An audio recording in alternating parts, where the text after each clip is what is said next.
Mesdames, Messieurs, bonsoir. Ici Denise Bombardier.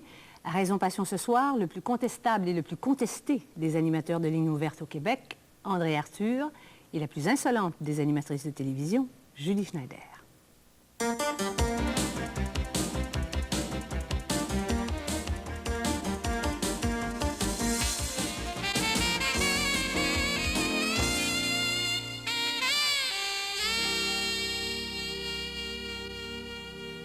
Mon premier invité, André Arthur, a fait l'objet au cours de sa carrière de près de 50 poursuites en diffamation. La station de radio CHRC à Québec, pour laquelle il travaille et dont il a déjà d'ailleurs été copropriétaire, fait la publicité de son émission vedette par un slogan « Le courage de le dire ». Plusieurs personnes, celle-là même qui lui applique sa propre médecine et l'ont rebaptisé André Ordure, pensent plutôt que ce serait l'indécence de le dire. André Arthur, on ne peut pas dire que vous êtes un enfant de cœur et que vous donnez dans la dentelle. Et j'ai jamais tenté de le faire croire. Donc, vous ne tentez pas d'aller chercher l'amour chez les gens? Je ne cherche pas l'amour chez les gens. Je revendique le droit de parler à mes auditeurs comme je parle à mes amis. Je ne revendique pas que les autres devraient agir de la même façon que je le fais. Je pense que dans une société sûre d'elle-même, le Québec devrait en être une, les gens un peu différents devraient avoir le droit d'agir selon leurs différences. Vous dites, je veux parler aux auditeurs comme je parle à mes amis. Si vous parlez à vos amis comme vous parlez aux auditeurs, certains vous diraient que vous n'en avez pas beaucoup. Et là, je voudrais quand même, pour le bénéfice des téléspectateurs qui n'écoutent pas votre émission, donner quelques exemples que je peux donner, parce qu'il y a des exemples que je ne peux pas donner. Vous pensez bien, je ne peux pas utiliser votre vocabulaire. Il y a quelque chose qui est arrivé très grave au moment de la maladie de Gérard Delévesque. Et au moment de la maladie de Gérard Delévesque, qui, on le sait, est décédé d'un cancer, vous avez déclaré à la radio « Le cancer du côlon de Gérard Delévesque est la seule bonne nouvelle que les Québécois ont eue cet été ». Quelle sorte de plaisir prenez-vous à faire ça? Un plaisir de dire les choses telles que je les vois et un plaisir de représenter à haute voix des gens que personne ne représente.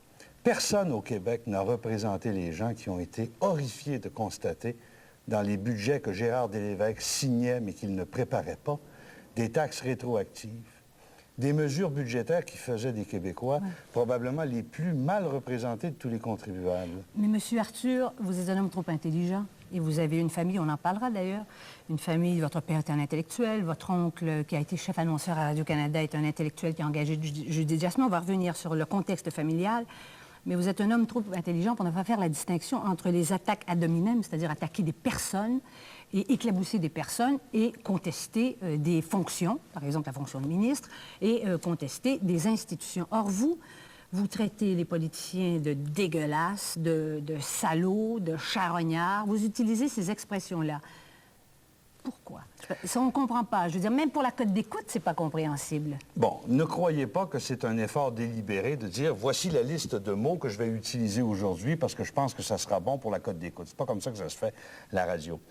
Pensez aussi au fait que si vous sortez un peu parmi les Québécois, et pas ceux qui vivent auprès du pouvoir, là, ceux qui subissent le pouvoir, parce qu'on vit peut-être dans une société plus oppressive qu'on ne le croit au Québec à l'égard du pouvoir, vous allez voir des gens qui se sentent complètement démunis à l'égard de la machine politique au Québec. Ce sont aussi mes auditeurs. Et vous allez voir des gens qui, en majorité, considèrent qu'en majorité, les politiciens sont des canailles ou des imbéciles. Et rien dans les médias du Québec ne le dit. Personne. Oui, mais là, vous venez de vous censurer vous-même, parce que quand vous dites des canailles ou des imbéciles, bon, ce sont des choses qu'on entend. Mais quand vous dites que ce sont des ordures, que vous utilisez des termes comme ça, qui sont des termes qui éclaboussent, d'ailleurs, la première personne qui éclabousse, c'est celle qui le dit quand même, des mots orduriers, vous en convenez. Vous ne me direz pas que c'est parce qu'il faut dire à haute voix ce que des gens pensent tout bas. Exactement. Et c'est aussi ce que beaucoup de Québécois pensent. Oui. Mais est-ce que vous pensez que tout ce qui est pensé à voix basse, les choses les plus ignobles, la façon la plus ignoble de définir les autres, est-ce que vous pensez que ça doit être porté en public? Au contraire, est-ce qu'il n'y a pas une honte et une retenue qu'on doit avoir face au fait qu'on doit respecter les personnes? Madame Bombardier, si j'étais la seule antenne de Québec, je devrais prendre un style beaucoup plus radio-canadien. Et je devrais prendre les choses beaucoup plus de haut. Mais il n'existe pas une telle chose que le style radio-canadien et traiter les gens d'ordures, tout de même. Entre les deux, entre les deux, il y a beaucoup de choses, mais je vous ai montré un extrait. Oui. OK? Pensez que s'il y a 13 antennes dans une ville et qu'on respecte le droit des gens qui nous écoutent de ne pas nous écouter aussi, ça me donne une liberté considérable, car je sais très bien que les gens qui m'écoutent, c'est parce qu'ils ont le goût de m'écouter. Ils ne sont pas obligés de le faire. Oui. Mais il y a une chose qui est difficile, et je repose ma question là-dessus. Ce qui est difficile à comprendre, c'est qu'au-delà de vos impératifs d'être écoutés, au-delà des impératifs d'avoir à représenter les gens dans leur frustration, l'utilisation de ces mots extrêmement orduriers, de ces obscénités verbales, ça ne s'explique pas. Obscénité verbale, vous y allez déjà beaucoup fort. Caricature cruelle, mots que l'on est porté On va y retourner. OK. Mots qu'on est peut-être porté à regretter si on les dit d'une façon différente. J'adore faire des caricatures et je ne me gêne pas pour le faire. Oui, Gérard Delévesque, c'est une charogne. Enfin, je suis désolée d'avoir moi-même assisté, mais je veux... À Radio-Canada, on est en train d'entendre des choses pareilles. Madame Bombardier, vous devriez avoir honte. Oui, j'espère qu'au Québec, on ne devrait pas entendre des choses pareilles de la bouche de gens instruits et responsables, tout de même. Retournez la responsabilité au public. Si le public se sent représenté dans cette façon de décrire les canailles qui nous gouvernent et que ça leur fait du bien que de sentir que pour une fois, il y a quelqu'un qui parle le même langage qu'eux et qu'ils ne sont pas obligés de l'écouter, avouez qu'à moins de rechercher désespérément la censure, ma liberté vous garantit la vôtre. Oui. Autrement dit, on dit que la pornographie, c'est le prix à payer pour les chefs-d'œuvre.